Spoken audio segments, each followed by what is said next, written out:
সবার চিন্তা একটাই, দুনিয়া দুনিয়া আর দুনিয়া। যে দুনিয়া সম্পর্কে নবী সাল্লাল্লাহু আলাইহি ওয়াসাল্লাম বলেছেন, একটু শোনেন, যে মনে করেন এটা একটা মহাসাগর। নবী সাল্লাল্লাহু আলাইহি ওয়াসাল্লাম বলছেন এখানে একটা আঙ্গুল ঢুকিয়ে দাও, দিয়ে বের করো।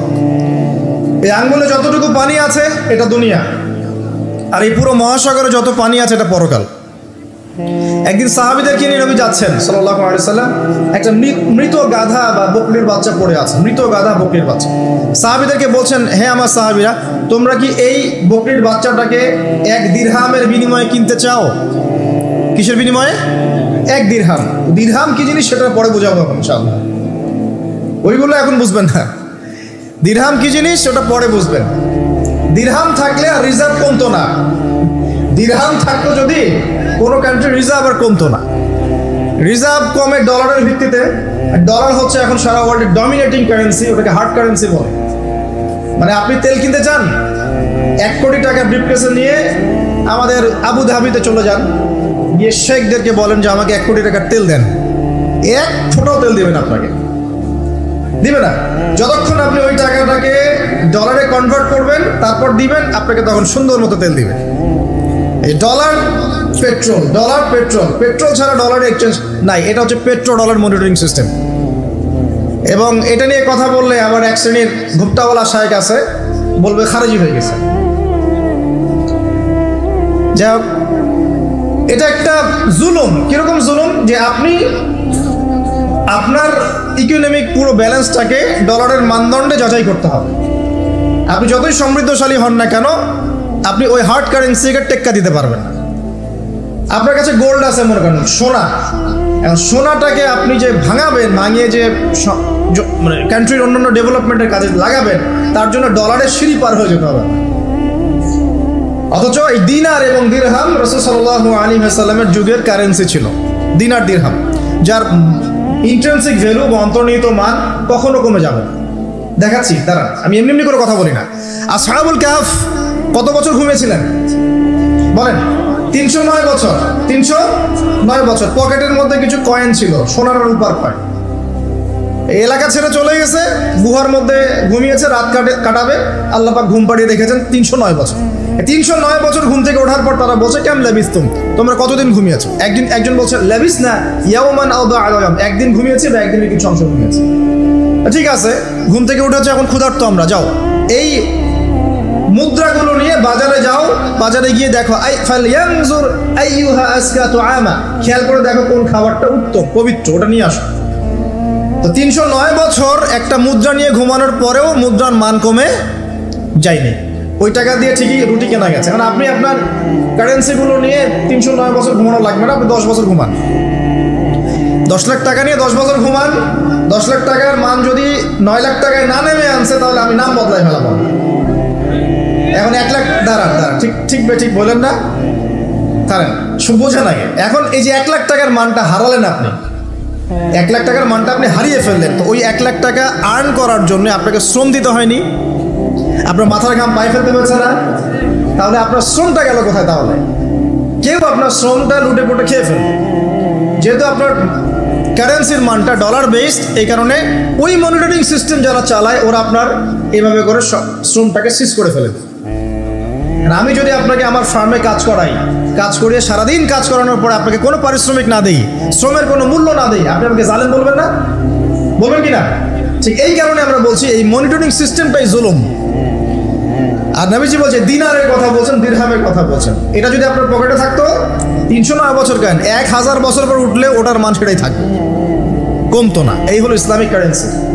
এটা নিয়ে কথা বললে আমার এক শ্রেণীর ঘুমটাওয়ালা শায়েখ আছে, কিছু সত্য কথা ওরা হজম করতে পারে না। তখন দেখা যায় যে একটা ফতোয়া দিবে, এ খারেজি হয়ে গেছে, ফাইজলামি পাইছে। কে খারেজি একটু বলে নেই। খারেজি আকীদাটা কি আসলে? খারেজি আকীদা হচ্ছে কোনো ব্যক্তি যদি অন্য কোনো মুসলমানকে যদি কবিরা গুনাহ করার কারণে কাফের মনে করে। কথা বোঝেন? আপনি সুদ খেয়েছেন বা ঘুষ খেয়েছেন বা জেনা করেছেন, এগুলো কবিরা গুনাহ। এখন আমি যদি বলি যে সুদ ঘুষ জেনা করার কারণে আপনি কাফের হয়ে গেছেন, আপনাকে হত্যা করা জায়েজ, তাহলে আমি খারেজি। বুঝতে পারছেন কথা? কিন্তু আমি কি কখনো এরকম করে কথা বলেছি? এই যে মনিটরিং সিস্টেম নিয়ে কথা বললাম, এর সাথে কবিরা গুনার কি সম্পর্ক আর খাওয়ারিজমের কি সম্পর্ক? আবার কোনো কোনো ক্ষেত্রে দেখা যায় যে পলিটিক্যাল সমালোচনা করলে খারাজি টাইটেল দিয়ে দিবে। ওই যে বললাম আমাদের শেখদের কাছে যান মিডল ইস্টের, গিয়ে আপনি দেন, টাকা দেন, তেল দিবে না, ডলার না দিলে বলবো এই যে এন্টি মিডল ইস্ট কথা বলেছে, অতএব সে খারিজ হয়ে গেছে। আর আমি আপনাকে একটা এক্সাম্পল দিই, শোনেন, বোঝেন কথাগুলো বোঝেন। ইয়াজিদের নাম শুনেছেন? ইয়াজিদ ভালো শাসক ছিল না খারাপ শাসক ছিল? তার আমলে হুসাইন রাদিয়াল্লাহু আনহু শাহাদাতের ঘটনা করেছে, হাররার যুদ্ধ করেছে, সে মদিনা আক্রমণ করেছে, মক্কাও আক্রমণ করেছিল, ম্যাসাকার করেছে। বহু সাহাবী তার এই শাসন মেনে নেয় নাই।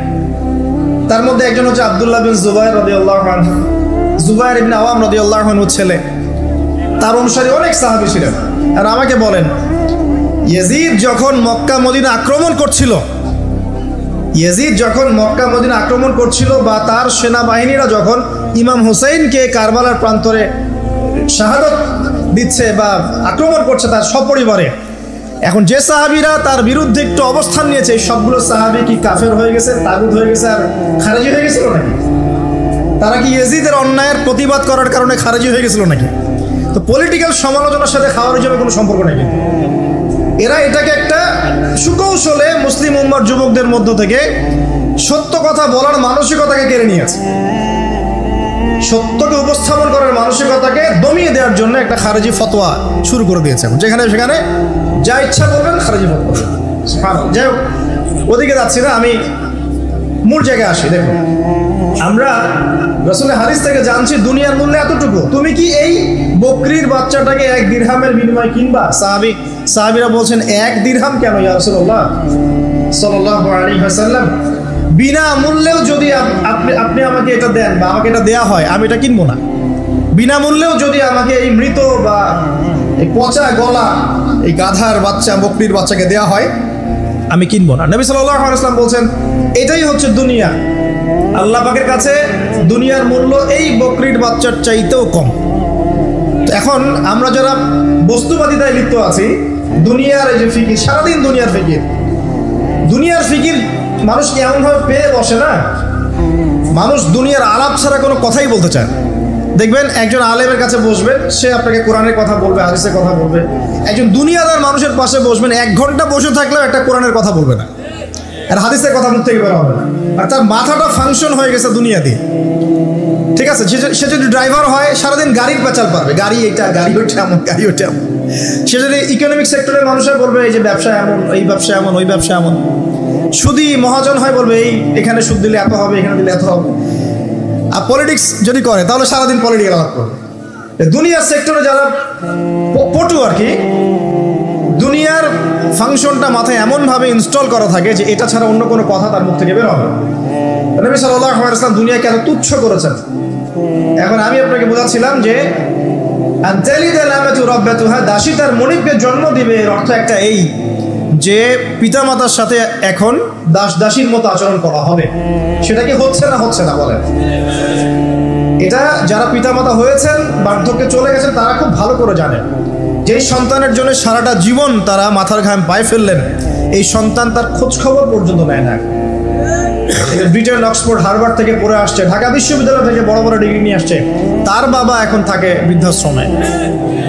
জাহাঙ্গীরনগর ইউনিভার্সিটির একজন প্রফেসর, তিনি বৃদ্ধাশ্রমে আছেন।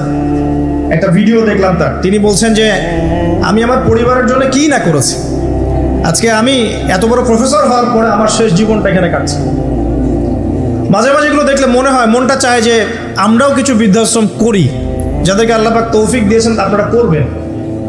যদিও ইসলামে বৃদ্ধাশ্রমের কোনো জায়গা নাই, মায়ের পায়ের নিচেই সন্তানের বেহেশত, কিন্তু এখন পরিবেশ এত খারাপ যে কিছু কিছু বৃদ্ধাশ্রমের দরকার হয়ে পড়েছে। জাতীয় একটা দৈনিক পত্রিকা দেখলাম, তারা বলছে যে এখন বৃদ্ধাশ্রম সময়ের দাবি হয়ে গেছে। বৃদ্ধাশ্রম এখন সময়ের দাবি হয়ে গেছে। আপনাদের সামর্থ্য থাকলে আপনারা করবেন। শেষ জীবনটা যেন আমাদের এই বার্ধক্যে উপনীত হওয়া মায়েরা এবং বাবারা, তারা যেন আল্লাহর ইবাদত করে কাটাতে পারে, এমন একটা পরিবেশ তৈরি করে দেবেন। টেনশন ফ্রি ভাবে তারা যেন 3 বেলা খায়, জিকির আজগার করে, তাসবিহ তাহলিল করে, কোরআন তেলাওয়াত করে, শেষ জীবনটা যেন ঈমান ইসলামের উপর থেকে মৃত্যুবরণ করতে পারে, এরকম একটা ব্যবস্থা করে দেন। ইনশাআল্লাহ বহুত নেকি হবে ইনশাআল্লাহ। আল্লাহ পাক আপনাকে বরকত দিবেন ইনশাআল্লাহ। এটা একটা ব্যাখ্যা হতে পারে। সেকেন্ড ব্যাখ্যা হতে পারে এই দাসী তার মনিবকে জন্ম দিবে অর্থ হচ্ছে এই যে সমাজের ন্যায় অন্যায় হক বাতিলের মানদণ্ড উল্টে যাবে, কারণ দাসী মনিবকে জন্ম দিতে পারে না। পারে? তার মানে একটা ব্যাখ্যা এটাও হতে পারে, সত্য মিথ্যা হয়ে যাবে, মিথ্যা সত্য হয়ে যাবে কিয়ামতের আগে আগে, হক বাতিল হয়ে যাবে, বাতিল হক হয়ে যাবে। ঠিক এটা অন্য অন্য হাদিসে এসেছে, সত্যবাদীকে বলা হবে মিথ্যাবাদী, মিথ্যাবাদীকে বলা হবে পরম সত্যবাদী। যে ব্যক্তি আমানতদার তাকে বলা হবে খেয়ানতকারী, যে খেয়ানতকারী তাকে বলা হবে পরম আমানতদার। এটা হচ্ছে না এখন আমাদের এই বিজি শহরগুলোতে, এটা হচ্ছে না। আমাদের এখানে বিশ্বাসটা এতই কমে গেছে, দেখবেন কোনো মানুষ যদি সেধে কাউকে খাওয়ায়, আসেন হোটেলে বসেন খান, সন্দেহের চোখে তাকাবে যে না জানি আমাকে কি খাওয়ায় দিল, আমাকে খাওয়ায় আবার কি লুটপাট করে, তাই না? দেখেন আমাদের শহর থেকে বিশ্বাসটা কমে গেছে না। একটা বন্ধন টিকে থাকে বিশ্বাসের উপরে। আমি বলি যে একটা সম্পর্ক শুধুমাত্র ভালোবাসার ভিত্তিতে টিকে থাকে না, ভালোবাসার চেয়ে বড় জিনিস হচ্ছে বিশ্বাস। আর সেই বিশ্বাস যখন উঠে যায় তখন পরিবার ভেঙে যায়, স্বামী স্ত্রীর বন্ধন ভেঙে যায়, সামাজিক কাঠামো ভেঙে যায়। আমাদের সমাজ থেকে বিশ্বাসটা উঠে গেছে, দেখবেন কেউ কাউকে বিশ্বাস করতে পারে না। হ্যাঁ, তো এই যে বস্তুবাদিতা আমাদের বিশ্বাসটাকে নষ্ট করে ফেললো। খেয়াল করে দেখেন, এই রাত্রেবেলা গাড়ি নিয়ে যাবেন, রাস্তায় যদি কেউ দাঁড়িয়ে থাকে, ভাই আমি খুব বিপদে পড়েছি একটু লিফট দেন, ভয়েই দাঁড়াবো না এখানে গাড়ি নিয়ে, না জানি আবার কোন ট্র্যাপে ফেলায়, তাই না? বিশ্বাস প্রতারণার কি যুগ, কেউ কাউকে বিশ্বাস করতে পারছে না, কেউ কাউকে বিশ্বাস করতে পারছে না। স্বামী তার স্ত্রীকে বিশ্বাস করে না। এই শহরে বহু স্বামী আছে এই শহরের, স্ত্রীকে বিশ্বাস করে না, কারণ জানে যে আমি বাইরে গেলে ফোনে অনেকগুলো বেটার সাথে লাইন মারে, স্বামী খুব ভালো করে জানে। এ কারণে দেখা যায় স্বামীও বাইরে আবার কয়েকটা একাধিক ওই যে বলবো উপস্ত্রী উপপত্নী জোগাড় করে রেখে দিচ্ছে, আছে না? মেয়ে স্ত্রী বাসায়, স্বামী যখন চলে যায় স্ত্রী অন্যের সাথে পরকিয়া করে, আবার স্বামী বাইরে গিয়ে স্ত্রীকে বাদ দিয়ে অন্য মেয়ের সাথে পরকিয়া করে। এই জিনিসটাই শহরে বেশি রকম। বলেন, লজ্জা করেন না, সত্যি কথা বলেন, এটা বেশি রকম, বেশি দিন দিন বাড়ছে। আর যে মিডিয়াগুলো আমরা দেখি এগুলোই শিখায় আমাদের, পরকিয়া শিখায় না, পরকিয়া শিখায়। আর এটা যে এত ভয়াবহ মহামারী আকার ধারণ করেছে না, অনেক ক্ষেত্রে দেখা যায় স্বামী অফিসে যাওয়ার সাথে সাথেই বয়ফ্রেন্ড বাসায় হাজির। এই যে বাক্সে বাক্সে বন্দি জীবন বললাম, বাক্সে বাক্সে বন্দি ফ্ল্যাটের ভিতরে তো ঢুকলে আর বোঝা যায় না ভিতরে কি হচ্ছে। কত ফ্ল্যাটে যে জেনা হয় এখন এই শহরে, আল্লাহ ভালো জানে। এই ফ্ল্যাটের প্রত্যেকটা ইঞ্চি ইঞ্চি মাটি আল্লাহর কাছে সাক্ষী দিবে। যেখানে যে মাটিতে বসে অবিবাহিত যুবক যুবতী জেনা করেছে আর বিবাহিত যুবক যুবতীরা এবং এই স্বামী স্ত্রী জেনা করেছে, এর ইঞ্চি ইঞ্চি মাটি আল্লাহর কাছে কথা বলবে, এর ইঞ্চি ইঞ্চি মাটি আল্লাহর সামনে কথা বলবে। ইয়াউমা ইযিন তুহাদ্দিসু আখবারাহা, সেদিন ইয়াউমা ইযিন, সেদিন তুহাদ্দিসু আখবারাহা, জমিন তার খবর বলবে আল্লাহর কাছে। জমিনের কোথায় কোন পাপ হয়েছে সব বলে দিবে। এই জমিনে এখানে দাঁড়িয়ে জেনা করেছে, ওইখানে দাঁড়িয়ে মদ খেয়েছে, ওইখানে কাউকে খুন করেছে, জমিন বলে দিবে। একটা কথা এখানে মাঝখানে বলে দেই, যারা অবিবাহিত যুবক যুবতী আছো, এই লেকচার তোমরা যারা শুনছো, তোমাদের মধ্যে কেউ যদি জেনা করে থাকো, অবিবাহিতের কথা বলছি, তোমাদের কাঁধের মধ্যে এখন 100 বেত্রাঘাতের শাস্তি ঝুলে আছে। সূরা নূরের 1 থেকে 3 নম্বর আয়াত পড়ে দেখবে, অবিবাহিত যুবক যুবতী যদি জেনা করে তাদের শাস্তি হচ্ছে 100 বেত্রাঘাত, তাও জনসমক্ষে, এবং এক বছরের জন্য নির্বাসন। এই বিধানগুলো যদি পৃথিবীর কোনো দেশেও না থাকে, আসমানে আছে। মরার সাথে সাথেই এই বিধান কার্যকর হবে ইনশাআল্লাহ। বাঁচার বুদ্ধি কি? একটাই উপায় আছে। এই লেকচার কানে চলে গেছে, অনতিবিলম্বে ওযু করবে, ওযু করে খালেস ভাবে রাতের শেষ রাতে জায়নামাজ বিছাবে, জায়নামাজ বিছিয়ে আল্লাহর সামনে দাঁড়িয়ে 2 রাকাত নামাজ পড়বে, পড়ে নিজের পাপের কথা স্মরণ করে চোখ দিয়ে দরদর করে পানি ফেলে দিবে, আল্লাহকে সিজদায় গিয়ে বলবে, আল্লাহ আমি জেনা করেছি, আমাকে মাফ করে দাও। আল্লাহ আমার এই পাপের কথা কেউ জানে না, তুমি জানো, মাফ করে দাও। এই মাফ নেওয়ার পরে আবার ওই যার সাথে করেছেন ওর সাথে আবার লিঙ্ক আপ করার চেষ্টা করেন না। আসো আমরা জেনা করেছিলাম, আসো বিয়ে করে নেই, এটা সলিউশন না। জেনা করেছেন, আগে তওবা করে ফিরে আসতে হবে, তারপরে পুরো জীবন ইসলামিক লাইফ লিড করতে হবে। আল্লাহ যদি দেখেন যে হ্যাঁ আপনি ঠিকঠাক তওবা করে আল্লাহর পথে চলছেন, আল্লাহ তখন আপনাকে নেককার স্ত্রী দিবে ইনশাআল্লাহ। এই এই এই একমাত্র রাস্তা যুবকদের জন্য এবং যুবতীদের জন্যও। যুবকরা না হলে পার পেয়ে যেতে পারে, কারণ ছেলে মানুষের ইজ্জত তো সহজে যায় না, গোপন হয়ে গেছে, কেউ জানে না, আল্লাহ মাফ করে দিয়েছেন, সে হয়তো পার পেয়ে গেল। কিন্তু এই যে মেয়ে, তুমি যে 8-10টা ছেলের সাথে জেনা করেছো, তোমার ইজ্জতের কি হবে? তোমার যে সতীত্ব তুমি নষ্ট করেছো। তুমি তো বিয়ের পর কোনো ঘরে গেলে সে হাজবেন্ডও বুঝতে পারবে তুমি আর সতী স্বাধীন হও। তখন তোমার কি হবে? আল্লাহর কাছে ক্ষমা চান, ইস্তেগফার করেন। জেনার ফলশ্রুতিতে সমাজে মহামারী নেমে আসে। জেনা, পরকীয়া, অশ্লীলতার কারণে সমাজে এমন সব রোগ ব্যাধির উদ্ভব হয় যেগুলো কখনো ছিল না। এই শহরটা জেনার শহর, আমাদের এই ঢাকা শহর জেনার শহর। আপনাকে এটা বোঝার জন্য আমার লেকচার না শুনে আপনি পেপার পত্রিকা ঘাটেন, অনলাইন সার্চ করেন, দেখবেন এই শহরে আনাচে কানাচে জেনা হয় এবং ওপেন জেনা হয়। মানুষ জেনাকে হালাল মনে করে। এই শহরের যুবক যুবতী যারা একে অপরের সাথে বয়ফ্রেন্ড গার্লফ্রেন্ড কালচারে লিপ্ত আছে, এটাকে তারা হালাল মনে করে, কেউ হারামও মনে করে না। কত বড় সাহস দেখায়। আর রাস্তা দিয়ে আমরা হেঁটে গেলেও বয়ফ্রেন্ড গার্লফ্রেন্ড এসে আমাদেরকে সালাম দেয়, হুজুর আমাদের জন্য একটু দোয়া করেন। তো প্রত্যেকটা পার্কে যাবেন, এই যে আপনাদের রেস্টুরেন্টগুলোতে যাবেন, দর্শনীয় যে স্পটগুলো সেখানে যাবেন, দেধার সে জেনা হচ্ছে, জেনা। আমি এই যুগের কথাই বলছি। নবী সাল্লাল্লাহু আলাইহি ওয়াসাল্লাম বলছেন, আমাদের নবী বলছেন, আমার উম্মতের একটা অংশ, সবাই না, আমার উম্মতের একটা অংশ অবশ্যই জেনাকে হালাল করে নেবে, অবশ্যই মদকে হালাল করে নেবে, মদ পান করবে কিন্তু মদের নাম অন্য দিবে, এবং তারা গান বাজনা বাদ্যযন্ত্র নর্তকীদেরকে হালাল মনে করে নিবে। নবী সাল্লাল্লাহু আলাইহি ওয়াসাল্লাম বলেছেন, যখন সমাজে এরকম পাপ বাড়ে তখন সমাজে এমন সব রোগ ব্যাধি আসে যা আগে কখনো ছিল না। এবং এদের ব্যাপারে নবীজি বলেছেন, একদিন সকালবেলা আল্লাহ পাক এদেরকে বানর এবং শুয়োর বানিয়ে দিবেন। কিয়ামতের আগে এই ঘটনাও ঘটবে, বিকৃত হবে, ভূমিকম্প, ভূমিধস এবং আকৃতির বিকৃতি, এগুলো আযাব আসবে আল্লাহর পক্ষ থেকে। এই জেনা, এই ব্যভিচার, এই পরকীয়া, নোংরামি, অশ্লীলতার কারণে ঘরে এগুলা বয়ফ্রেন্ড গার্লফ্রেন্ড কালচার। কেউ মনে করে না জেনা এগুলো হারাম, কেউ মনে করে না যে আমার এই যে সহপাঠী আমার গায়রে মাহরাম, এই গায়রে মাহরাম শব্দটাই নাই। কাজিন, চাচাতো বোন, মামাতো বোন, খালাতো বোন, এই যে কাজিন, এরা জেনা করছে।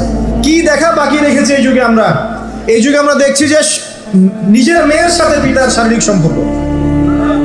পেপার পত্রিকা পড়েন, একটু অনলাইন ঘাটেন, দেখেন কোন যুগে আছেন আপনি। সমাজের ন্যায় অন্যায় হক বাতিলের মানদণ্ডই উল্টে যাবে। মানুষ ন্যায়কে অন্যায় মনে করবে, অন্যায়গুলোকে ন্যায় মনে করে নিবে। কোনো মানদণ্ড নাই।